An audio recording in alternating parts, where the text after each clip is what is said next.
Que Dios nos bendiga, hermanos y hermanas. Siempre una gran bendición que el Señor nos permita recibir su palabra y que podamos crecer en nuestro modo de vida, en nuestro carácter cada día. Vamos a ir al primer libro de Reyes, en el capítulo 17. Vamos a leer esta mañana los versos del 10 al 16. Primer libro de Reyes, capítulo 17, versículos 10 al 16. Dice así la palabra del Señor. Entonces, él se levantó y se fue a Sarepta. Y cuando llegó a la puerta de la ciudad, he aquí una mujer viuda que estaba allí recogiendo leña. Y él la llamó y le dijo: te ruego que me traigas un poco de agua en un vaso para que beba. Y yendo ella para traérsela, él la volvió a llamar y le dijo: te ruego que me traigas también un bocado de pan en tu mano. Y ella respondió: vive Jehová tu Dios, que no tengo pan cocido, solamente un puñado de harina tengo en la tinaja y un poco de aceite en una vasija. Y ahora recogía 2 leños para entrar y prepararlo para mí y para mi hijo, para que lo comamos y nos dejemos morir. Elías le dijo: no tengas temor, ve, haz como has dicho. Pero hazme a mí primero de ello una pequeña torta cocida debajo de la ceniza y tráemela, y después harás para ti y para tu hijo. Porque Jehová Dios de Israel ha dicho así: la harina de la tinaja no escaseará, ni el aceite de la vasija disminuirá, hasta el día en que Jehová haga llover sobre la faz de la tierra. Entonces ella fue e hizo como le dijo Elías, y comió él y ella y su casa muchos días. Y la harina de la tinaja no escaseó, ni el aceite de la vasija menguó, conforme a la palabra que Jehová había dicho por Elías. Amén. Amén. Vamos a orar. Padre, gracias por esta palabra. Bendito tu nombre, grande, santo, poderoso.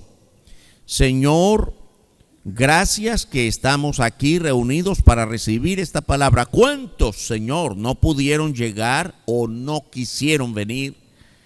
Y otros han sido impedidos porque no son creyentes o no fueron invitados y están en otros asuntos de la vida y no perciben su propia necesidad de ti. Ayúdanos a nosotros para ser, primero, agradecidos. Segundo, también perdonados delante de ti, y también recibir esta palabra que nos conduzca de tu mano para cumplir siempre tu santa voluntad. Oramos en el nombre de nuestro Señor Jesucristo. Amén. Nuestro tema esta mañana, hermanos y hermanas: una fe grande mostrada mediante un bocado de pan. Como muchas otras veces hemos considerado, la palabra más grande de toda la Biblia es una sola sílaba, 2 letras. Aquí la tenemos, la palabra fe. Sin fe es imposible agradar a Dios. Por la fe en Cristo somos salvos. Fe. Ahora, cuando muchos consideran la fe, piensan que la fe es algo complicado. Mire, la fe hay que mostrarla con ayuno, con sacrificio, con grandes hechos de nuestra vida. No tiene nada que ver con eso. Que el ayuno, la oración, eso sí. Qué bueno que podamos. Eso es gratitud a Dios, nuestra comunión con Dios. Pero la fe consiste en creer en Él. ¿Está claro? Creer en el Señor. Ahora, creer no es solamente creer que hay Dios. Creer en Él es hacer su voluntad. Creer en Él es negarse a uno mismo y dar lugar a la presencia viva de Dios, cumplir la voluntad de Dios. Recibir, como muchas veces decimos, recibir a Dios en Cristo para que nuestra vida sea transformada día a día. La historia de esta mañana es de una mujer que mostró fe. Fe en la palabra de Dios a través de un profeta, el profeta Elías. Ella mostró fe a través de una cosa simple. Elías tenía hambre y le pidió agua y pan. Ella le dio un bocado de pan y así mostró fe. Ahora, qué fácil. Mire, si alguien me pide pan, yo también le doy. Bueno, si usted tiene abundancia de pan y se niega a darle al otro, no es necesariamente fe. Vamos a ubicar a esta mujer en un contexto muy especial. Primero tenemos que decir que en aquel tiempo de esta mujer había una situación de desesperanza en medio de una escasez total. El tiempo en que estaba viviendo esta mujer era un tiempo de escasez total, no había nada. Oiga, no había ni agua. Porque por la voluntad de Dios, ahora vamos a ver por qué es la voluntad de Dios esto. Por la voluntad de Dios, por decisión de Dios, había sequía. El pueblo de Israel estaba pasando una sequía tremenda como juicio de Dios por causa del pecado de esta nación.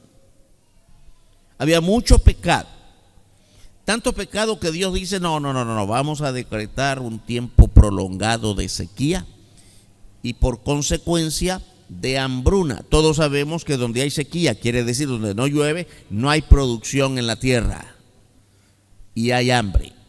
No hay ganado, no hay cosecha y como consecuencia hay asaltos, hay robos, porque la gente quiere comer. Y donde no hay y hay desesperación, hay que robar. No debería ser, pero es lo que la gente hace. Hay una total desesperanza en la vida de esta mujer. Y se aparece un profeta a quien ella no conoce y le pide agua. Oiga, en aquel momento la nación de Israel ya estaba dividida.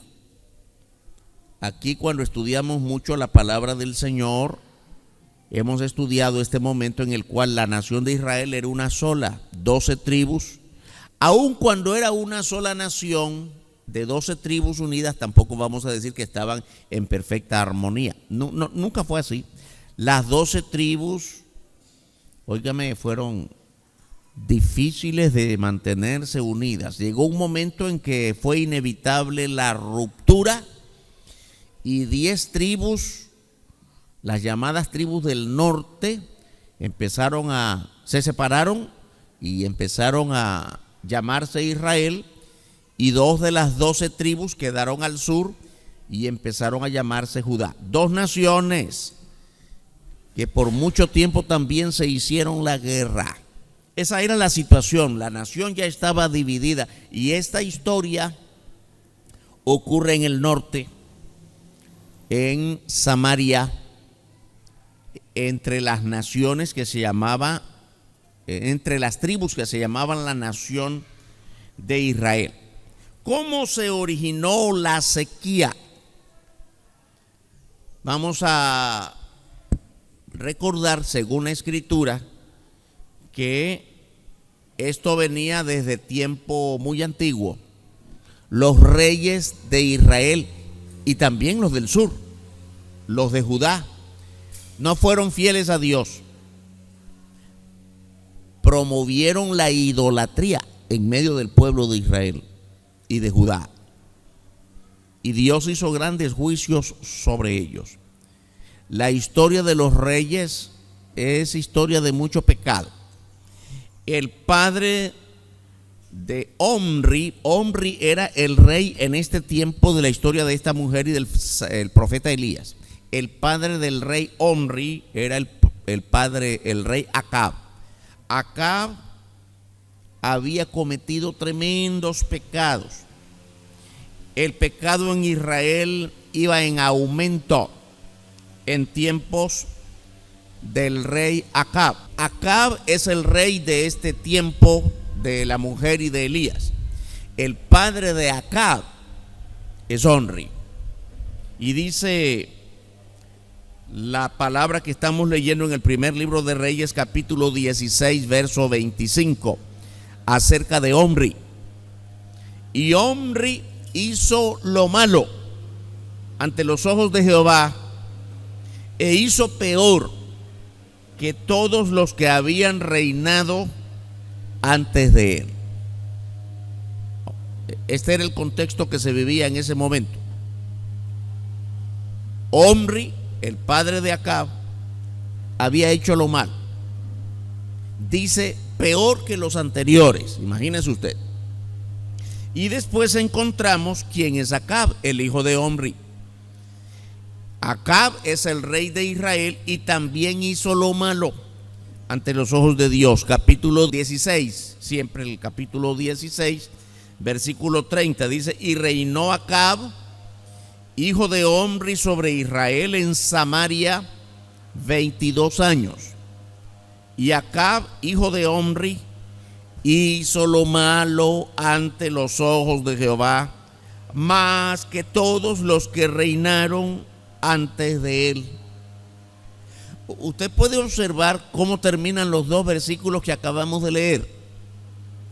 El versículo 25, que se refiere a Omri, dice que Omri había hecho lo más malo antes que los anteriores. Y después viene su hijo Acab y dice lo mismo. Hizo una manera de gobernar peor que su padre. El pecado en Israel venía en aumento. Cuando las cosas son así, hermanos y hermanas, Dios solo puede hacer esto. Mire, poner sus ojos en otro lado. No puedo ver eso. Dios no tolera el pecado, hermanos. Llega un momento, ahora Dios sabe que todos somos pecadores, pero llega un momento en el que se rebalsa, se rompe el esquema que Dios permite. Y entonces es cuando observamos los juicios de Dios. Después vemos que levantó Acab altar a Baal en Samaria. Lo vemos en el capítulo 16, versículo 32. Dice así la escritura: e hizo altar a Baal en el templo de Baal que él edificó en Samaria. Samaria era la ciudad que servía como ciudad principal, lo que hoy llamamos la ciudad capital en Israel. Porque en el sur, en Judá, siempre fue Jerusalén, como lo sabemos. Desde el tiempo del rey David se había establecido Jerusalén como la ciudad capital de todo el reino. Cuando se divide el reino entre norte y sur, entre Israel y Judá, la capital en Judá siguió siendo Jerusalén y la capital en el norte o ciudad principal fue Samaria.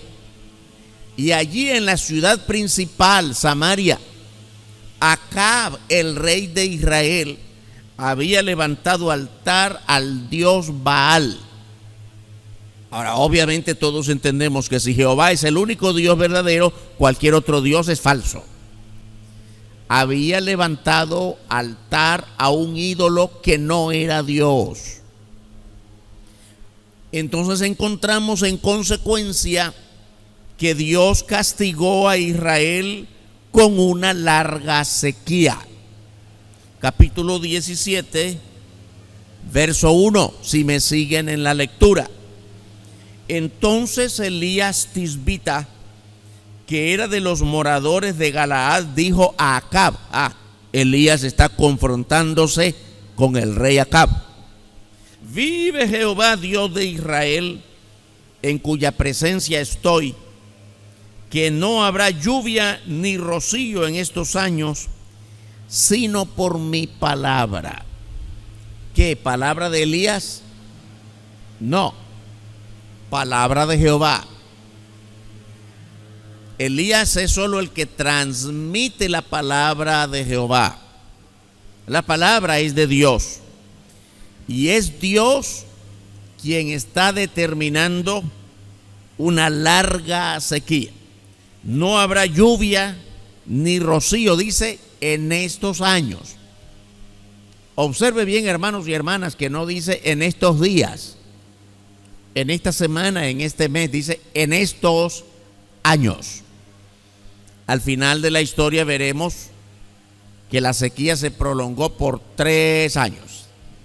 Bueno, ya usted puede imaginarse lo que ocurre cuando no llueve en un territorio por 3 largos años. No hay fruto, no hay cosecha, no hay alimento, no hay ganado. Por consecuencia, hay pobreza, hay miseria. La población quiere salir de allí y buscar dónde puede sobrevivir. Esta es la situación en el tiempo de esta viuda. Ahora bien, es importante observar también que estamos hablando de una mujer que además es viuda. En el tiempo antiguo, ya miles de años, desde nuestro tiempo hacia atrás, las viudas sufrían mucho porque en las sociedades de hoy, todos los sectores sociales, las mujeres, las viudas, ya han adquirido tantos derechos. Pero en aquel tiempo antiguo no era así. Sabe que había una connotación social muy difícil con las viudas. La gente pensaba, no solamente en la cultura judía, sino en todo el mundo de aquel momento, que cuando una mujer sufría la pérdida del esposo o de los hijos o quedaba viuda, la gente pensaba que era castigo de Dios casi siempre. Algo hiciste y Dios te las está cobrando. Y también era entonces como resultado, rechazaban a la viuda. Sufrían mucho las viudas de aquel tiempo. El profeta Elías es profeta de Dios en esta historia, por supuesto. Pero no vaya usted a pensar que porque es profeta de Dios no padeció la sequía. La Biblia nos enseña que también Elías, por muy profeta de Dios que fue, oiga, la Biblia nos cuenta mucho del profeta Elías. Muchas cosas grandes que Dios hizo a través de este profeta. Y muchas veces nos imaginamos, ay, cómo quisiera yo ser como el profeta Elías. Cuando usted lee la historia del profeta Elías, al final cuando la lea yo creo que puedo asegurarle, usted no va a querer ser profeta Elías. Por la manera en que padeció muchas cosas. Aquí vemos que padeció la misma sed y la misma hambre que padecieron todos los demás. Paréntesis, ¿no? Otras veces he dicho esto, por ejemplo, en relación al gran apóstol Pablo. ¿Cuántos predicadores hoy que usted conoce, o a lo mejor usted misma diría, ay, a mí me gustaría ser como el apóstol Pablo? Suena bien, ¿verdad? Amén, yo quiero ser como el apóstol Pablo. ¿De qué modo grande fue usado el apóstol Pablo? ¿Usted ya leyó la historia del apóstol Pablo? ¿Cuántas veces fue latigado? ¿Cuántas veces sufrió persecución? ¿Cárcel? ¿De qué modo murió? Y no solamente era asediado por enemigos del evangelio como los fariseos, los saduceos, los no cristianos, también dentro de las iglesias, aún líderes de las iglesias de aquellos primeros tiempos cuestionaban a Pablo, bueno, ¿y este de dónde dice que es apóstol? Y al final, pues, su sufrimiento. ¿Alguien quiere ser como el apóstol Pablo? No lo creo. el sufrimiento de todos estos hombres bíblicos y mujeres bíblicas también fue grande siempre.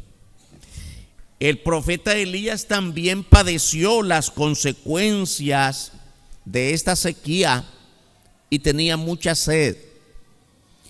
La segunda parte del versículo 10 dice: te ruego que me traigas un poco de agua en un vaso para que beba. Dios había instruido a Elías para que fuera allá lejos donde estaba esta mujer, y Dios sabía que era viuda.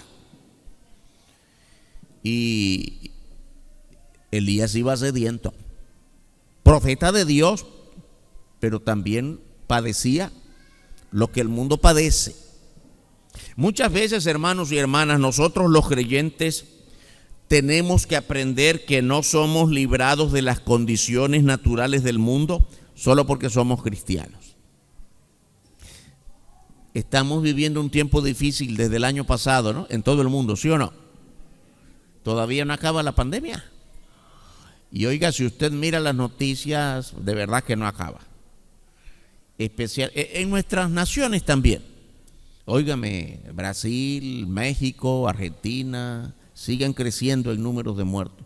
Aquí también, pero no se compara con lo que ocurre en esas naciones. Y oiga, si usted observa Europa, hay levantamientos sociales porque la gente ya no aguanta las restricciones de movimiento en la calle. Pero es que los gobiernos dicen, no se puede, porque cada vez aumenta el número de muertos. Estamos viviendo tiempos difíciles. Ahora traigo a nuestra memoria, a nuestra consideración este punto, porque ahora la pregunta es, ¿nosotros porque somos cristianos no nos enfermamos?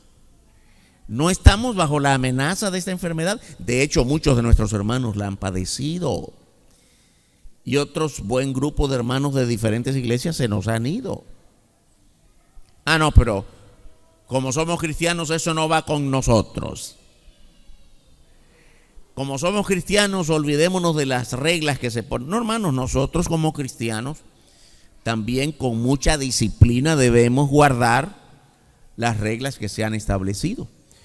Porque no solo porque somos cristianos estamos apartados de esta situación que es natural, es de salubridad. Es muy importante. Lo mismo ocurría en el tiempo de Elías.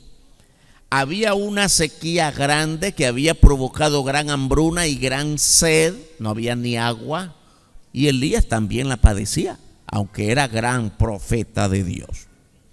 Pero en medio de todo eso, tanto ayer, antier, el año hace tantos miles de años con Elías, como nosotros hoy, Dios sigue probando nuestra fe.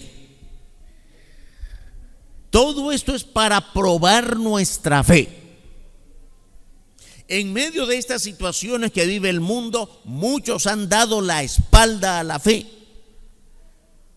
pero otros muchos más bien nos hemos consolidado en la fe. El profeta pidió un poco de agua, versículo 10. Entonces él se levantó y se fue a Sarepta.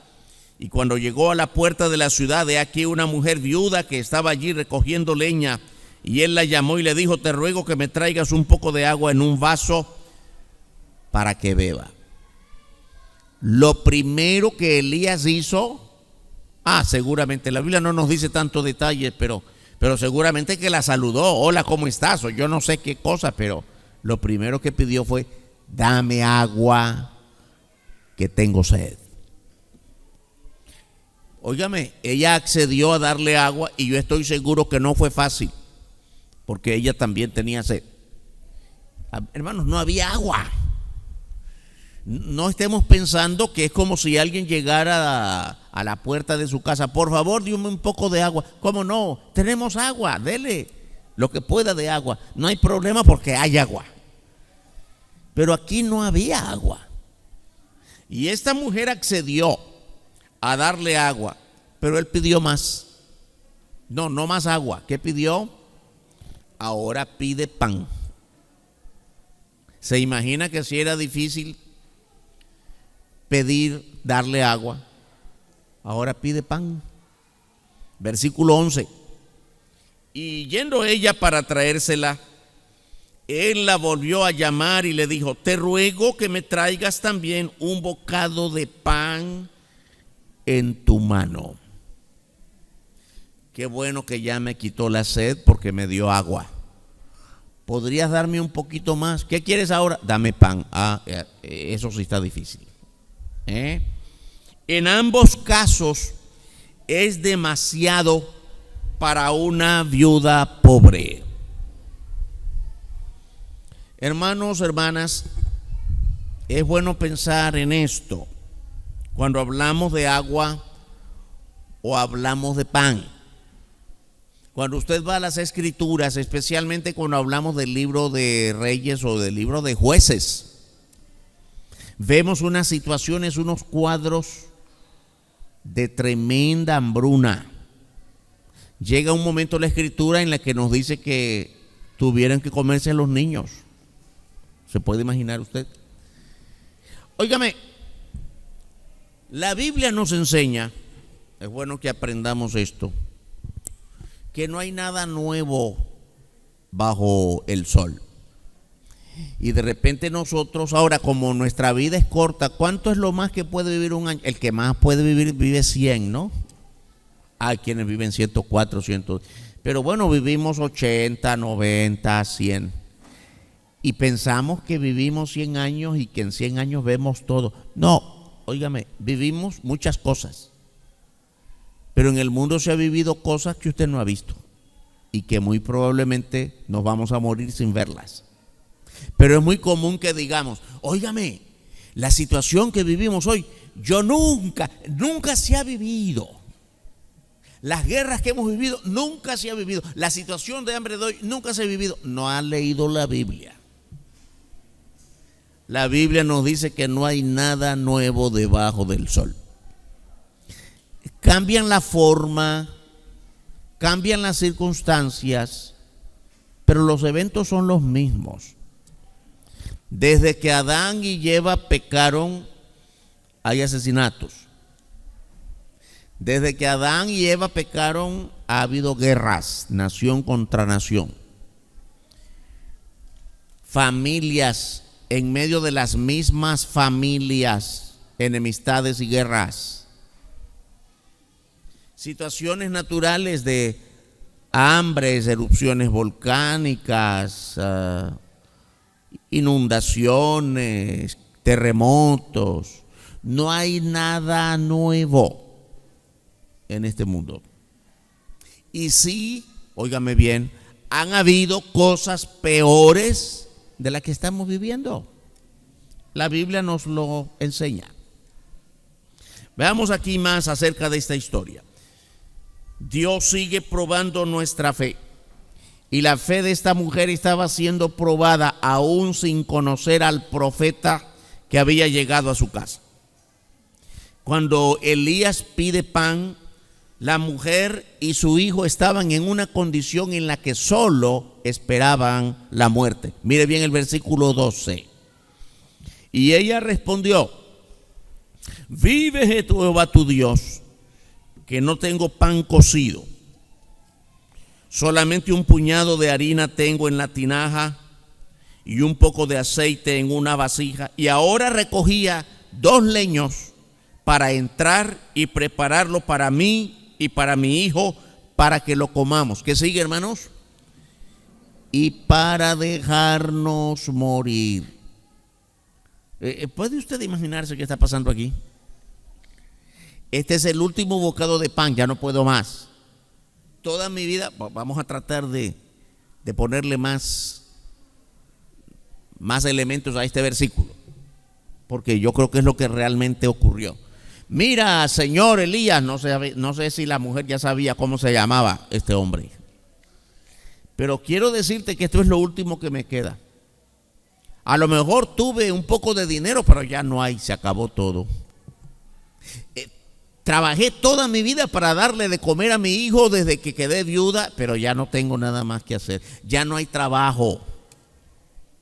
No puedo sembrar la tierra porque tú sabes que no está lloviendo. Todo lo que tenía que hacer lo he hecho, pero ya no queda nada más por hacer. este poco de harina es para un último pedazo de pan para mi hijo y para mí, y para echarnos a morir. Esto es literal, hermanos. Aquí no hay una figura del lenguaje simbólico. No, no, no, no. Solo nos queda morir. Y cuando esta mujer dice, vive Jehová tu Dios, al comienzo de ese versículo, ¿sabe lo que quiere decir? Conocí a Dios. ¿De dónde saca vive Jehová tu Dios? Solo el pueblo de Israel conocía el nombre de Jehová. Ella conoce a Dios. Seguramente era alguna mujer piadosa.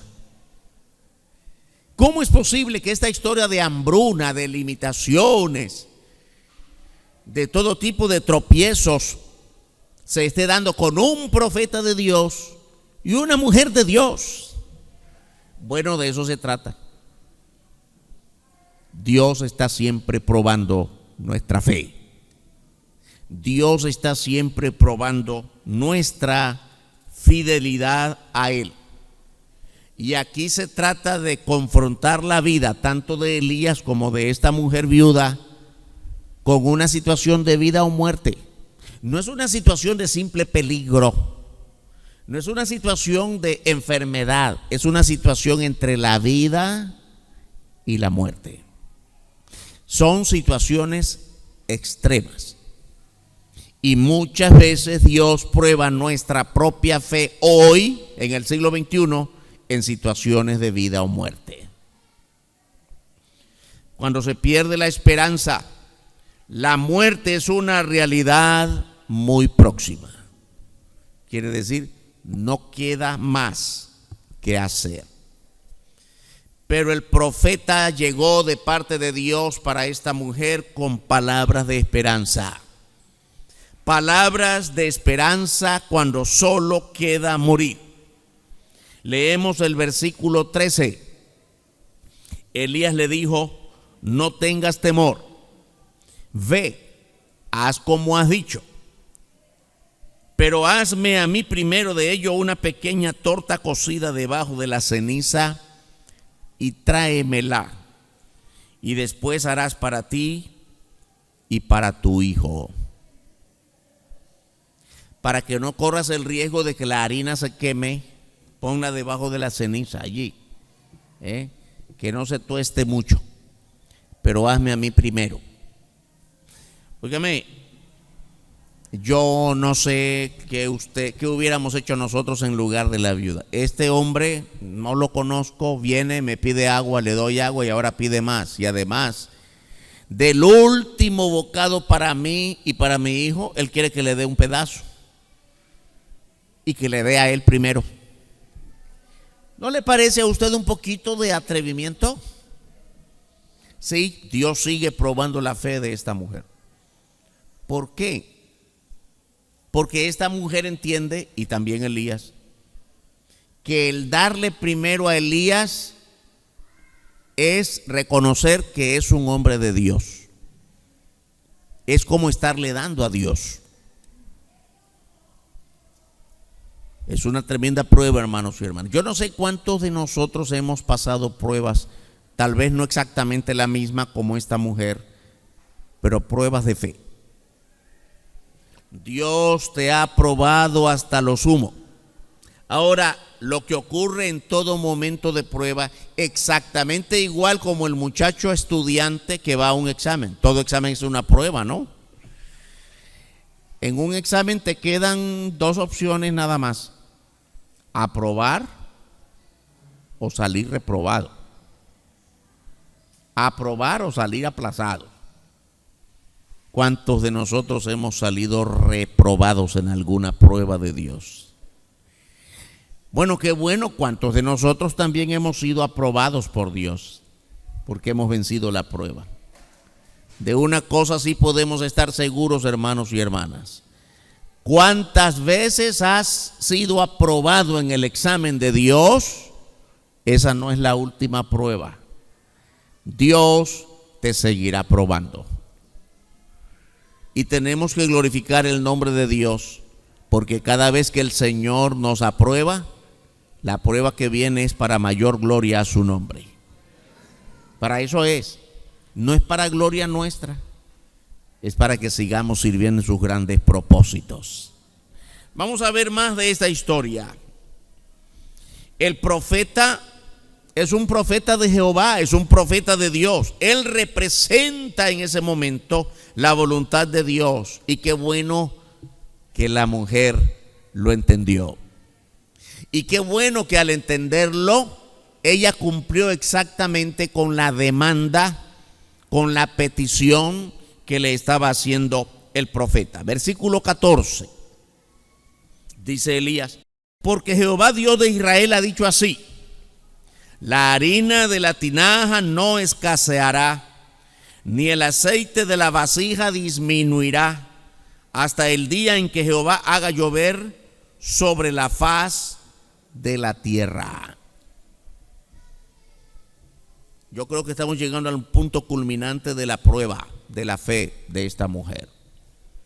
Tienes que darme pan a mí primero. ¿Y por qué?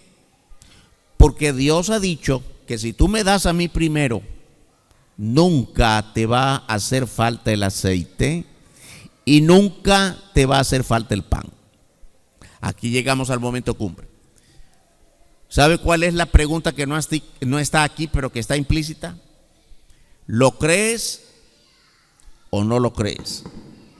Para la mujer hubiera sido fácil decirle a Elías: a otro lado con ese cuento, que si te doy a ti primero no me va a escasear el aceite. Vete a otro lado, pero a mí no me vengas con eso.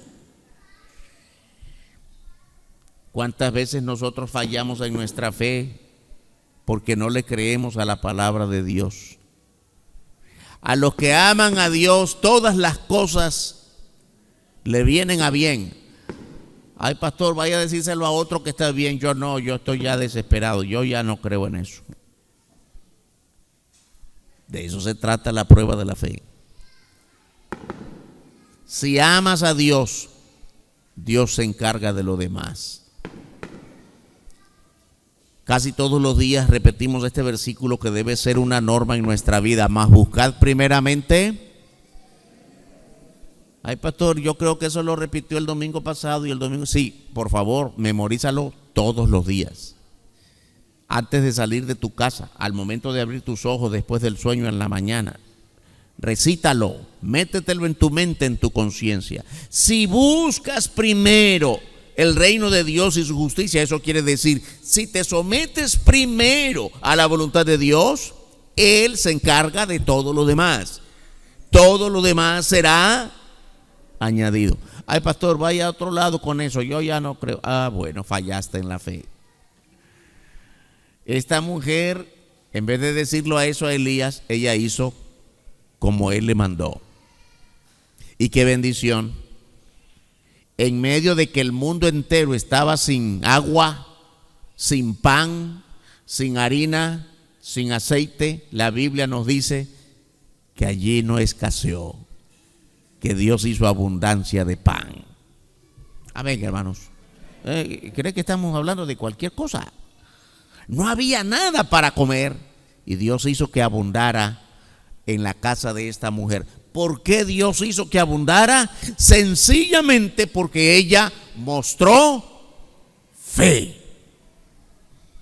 Ella hizo como Él le mandó. En medio de tanta miseria, ¿qué más queda sino creer? Ahora debemos pensar en esto. Me queda la opción de no creer. No creo en lo que me estás diciendo. En medio de esta pobreza que estamos viviendo, ¿qué me asegura de que me estás diciendo la verdad? Pero ¿qué esperaba ella? La muerte nada más. ¿Y qué me da? ¿Qué más me da? Morirme comiendo este pan o no comiendo. A lo mejor es verdad lo que este hombre me dice. ¿Qué más me queda? Pues creer. Ella creyó con todo su corazón que lo que el profeta le estaba diciendo venía de Dios. Y por eso así lo hizo. Comió él, comió ella y su casa. Ahora una cosa muy importante. Verso 15. Entonces ella fue e hizo como le dijo Elías, y comió él, y ella y su casa solo ese día. Muchos días, amén, hermano, aquí el glorificar al Señor por esto. Muchos días. Ahora es interesante cuando leemos aquí, ella y su casa. ¿Quién es su casa? Su hijo. Bueno, ella tiene un hijo, pero su casa son los otros familiares. Toda su familia comieron porque ella tuvo fe en Dios. Ay, hermanos, qué palabra tan grande y qué palabra tan escasa. La palabra fe es la más pequeña con un significado grande en toda la Escritura, pero es una palabra muy escasa de significado entre muchos de nosotros. Predicamos la fe, hablamos de la fe, pero nos cuesta vivir en fe, porque de la palabra a los hechos es muy difícil hacer ese traspaso. Hubo aceite y harina por muchos días. Observe bien en el versículo 16. Y la harina de la tinaja no escaseó, ni el aceite de la vasija menguó, conforme a la palabra que Jehová había dicho por Elías. Bueno, ella no le creyó a Elías, ella le creyó a Dios, porque la palabra del profeta no era del profeta, era palabra de Dios. Muy importante. Cuando nosotros transmitimos la palabra de Dios a la gente, ahora yo espero que ustedes lo hagan, ¿no?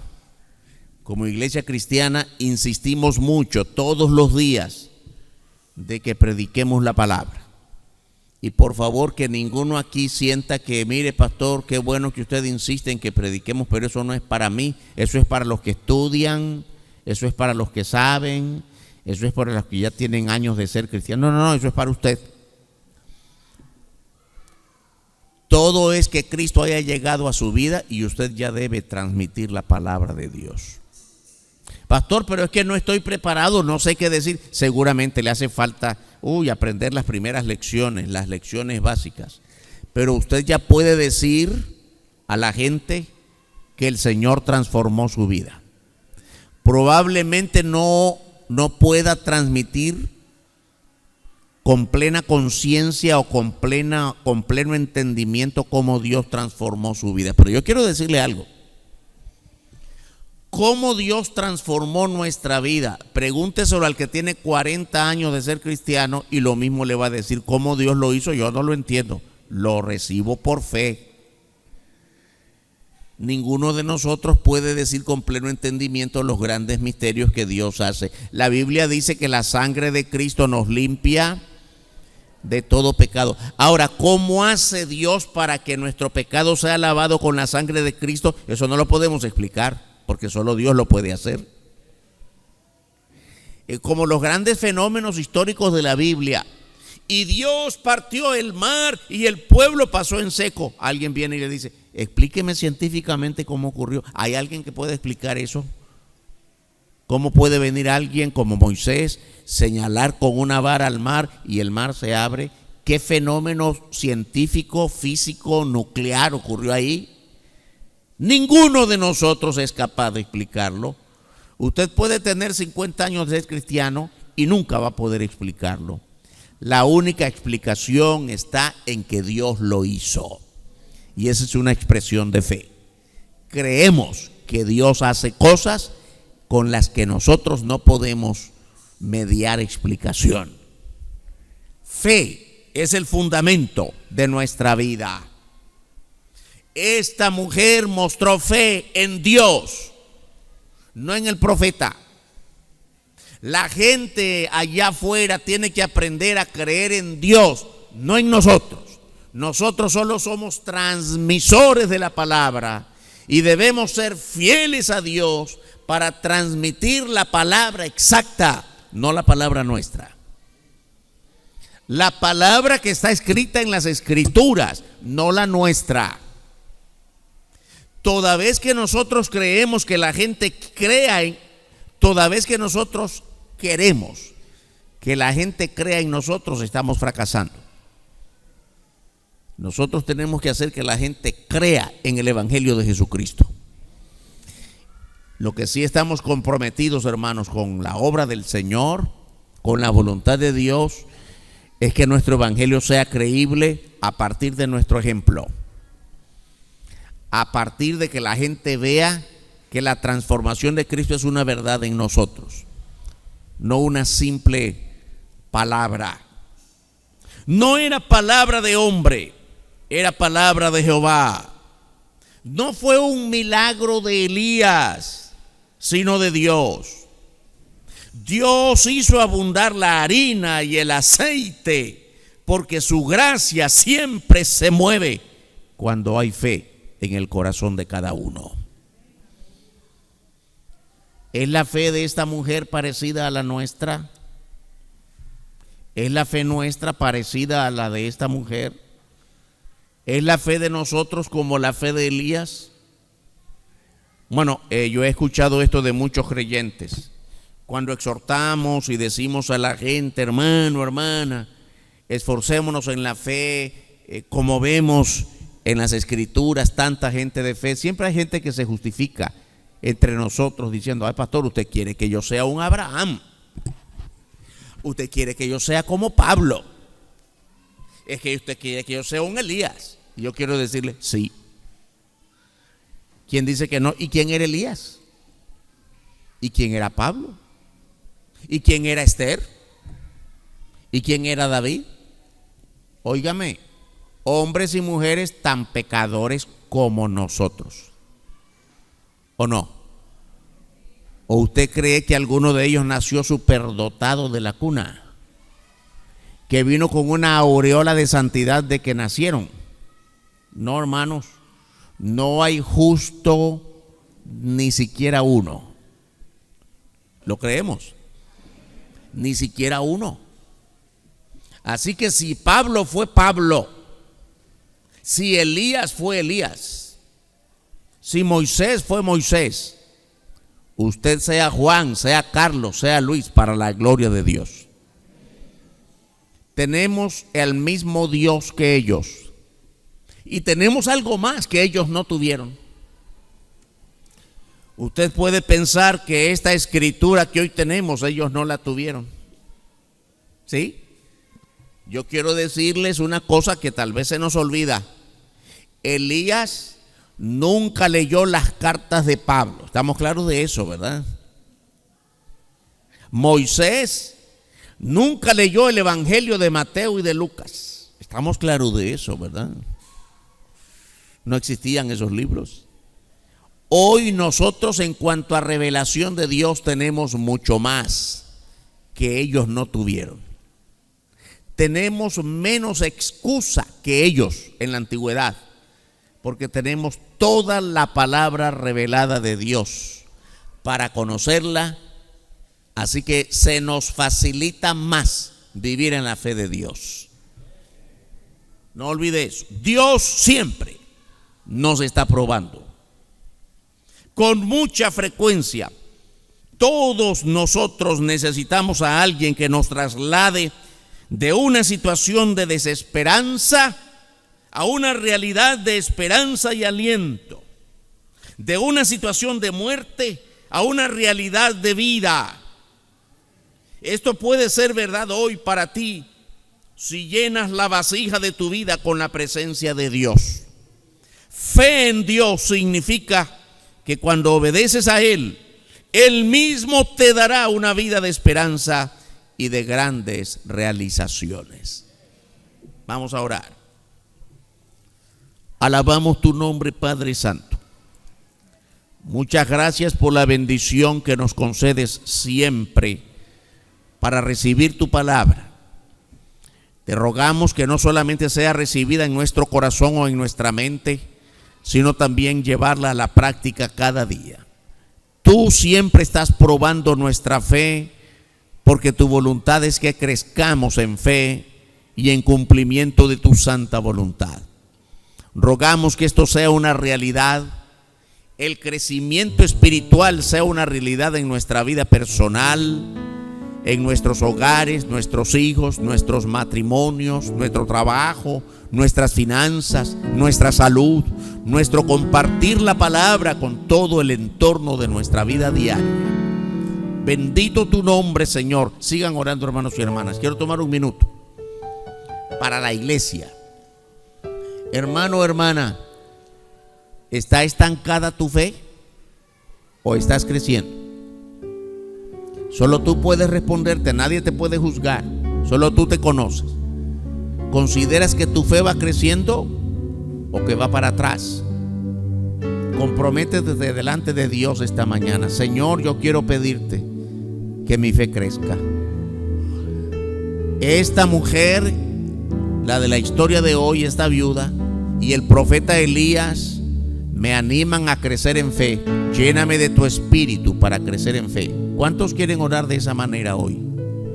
Dios te bendiga, hermano. ¿Cuántas manos? Dios te bendiga, Dios te bendiga. Crecer en fe nos lleva a crecer llevando la palabra a otros. Crecer en fe no es crecer en el intelecto diciendo, sí, yo creo en él. No, crecer en fe es más que eso.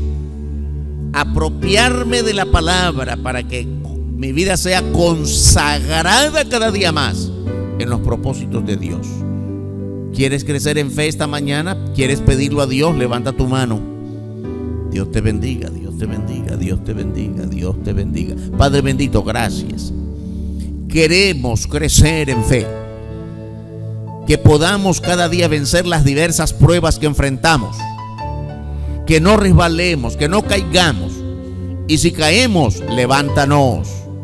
Que nada nos detenga en nuestro buen propósito de mostrar fe, aunque sea en pasos pequeños, pero crecer para gloria de tu nombre, en el nombre del Señor Jesucristo. Amén. Que Dios nos bendiga, hermanos y hermanas.